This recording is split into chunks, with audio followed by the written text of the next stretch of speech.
मैं तुम्हें यहाँ एक विशेष सवाल पूछने के लिए लाया हूं। अभी भी समय है। यदि तुम्हारा मन डगमगा रहा हो या हिम्मत टूट रही हो तो तुम पीछे हट सकती हो। आखिर ये तुम्हारी जिंदगी का सवाल है।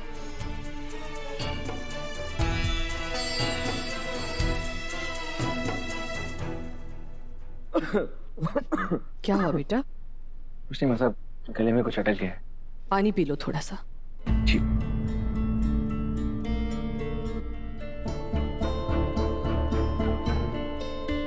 गुरुजी वसु से अकेले में क्या बात करना चाहते हैं?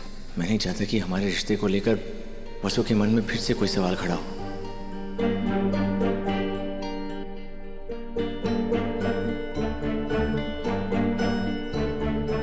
एक बार भोग का प्रसाद यहां से बाहर गया तो आखिरी आरती होगी और आखिरी आरती के बाद पूजा संपन्न हो जाएगी।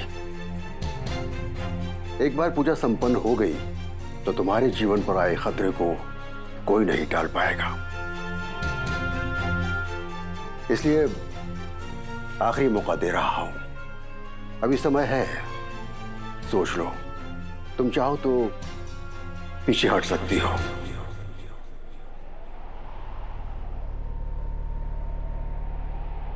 इस पूजा को सफल करने के लिए हरे को हमारे प्राणों की आहुति देनी पड़े तो भी कम है गुरुजी। आप बस आदेश करिए, मैं सब करूंगी। अब पीछे हटने का तो कोई सवाल ही ना है।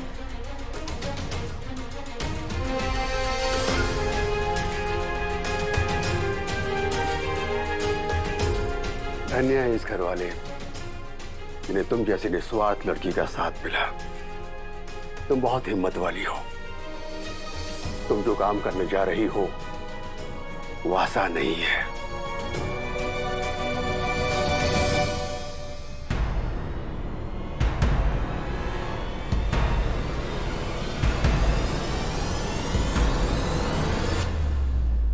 क्या बोल रहे थे गुरुजी? तुम ऐसा क्या कर रही हो जो आसान नहीं है? और कल भी गुरुजी तुमसे अकेले में मिले थे। सब ठीक है ना? अगर देव सर ने सच पता चला तो वो ये पूजा रोक देंगे, लेकिन मैं ऐसे होने ना दे सकती।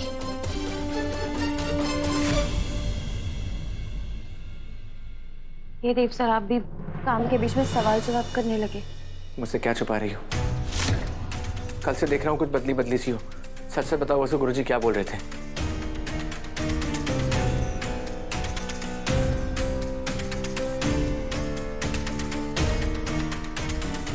अभी देव को बुला लाओ।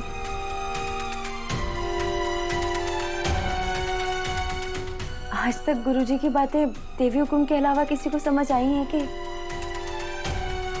आज भी उनकी बातें ना हमारे सर के ऊपर से ही निकल गई।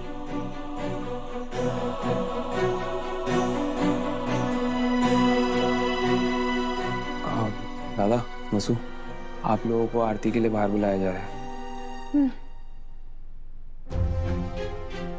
थैंक यू अभी सर, आज आपने हमारे को देव सर के सवालों से बचा लिया।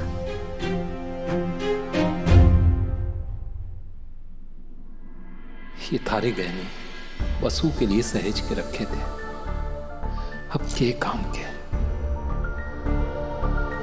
मैं इस दुनिया का सबसे भाग्यवान और बदनसीब बाप हूं।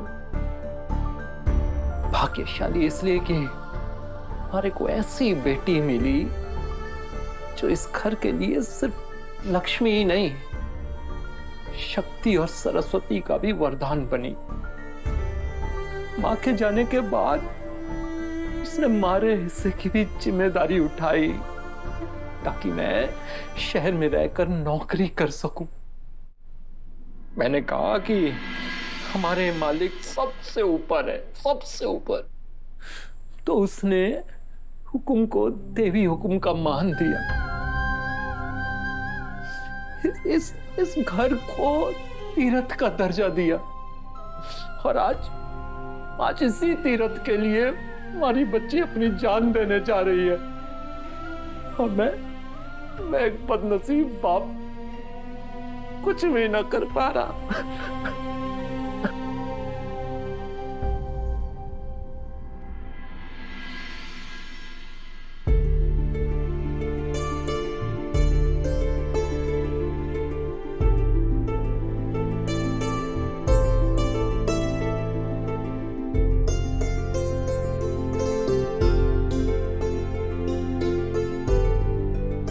अब आप सब लोग आरती के लिए खड़े हो जाइए।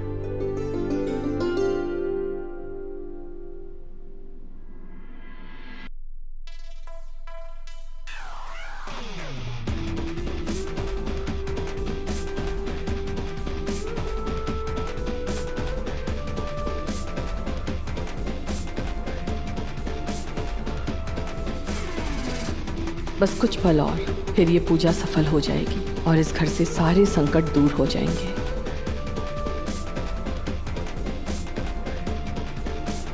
बस आज ये पूजा होते ही सही मौका देखकर मासा से वसु के बारे में बात कर लूंगा। मैं रहूं ना रहूं, पर इस घर की खुशियां बनी रहनी चाहिए प्रभु।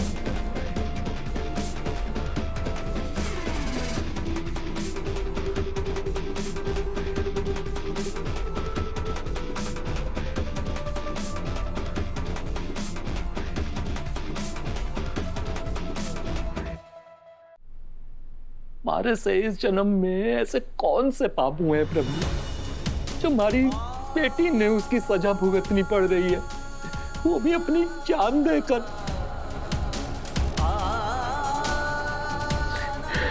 कहने को तो पिता बेटी का रक्षक हुए है, लेकिन यो बदनसीब बाप अपनी बेटी को बचाने के लिए कुछ भी ना कर पा रहा।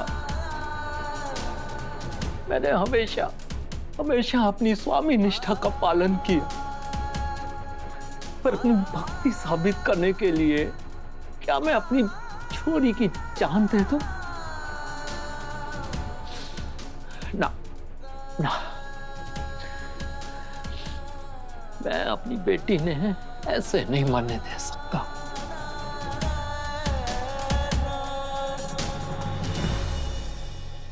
अगर आपकी जिद है कि एक जान के बदले जान की कुर्बानी देनी होगी, अब हमारी भी जिद है कि मैं अपनी छोरी ने ऐसे जान गंवाने ना दूंगा।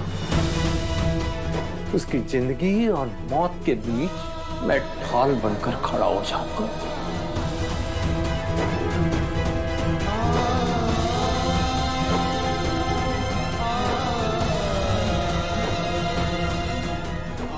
आपके लिए एक बार नहीं 1000 बार हमारी जान कुर्बान है देव सर। हमारी भी उम्र आपको लग जावे, दुनिया की हर बला आपसे दूर रहे।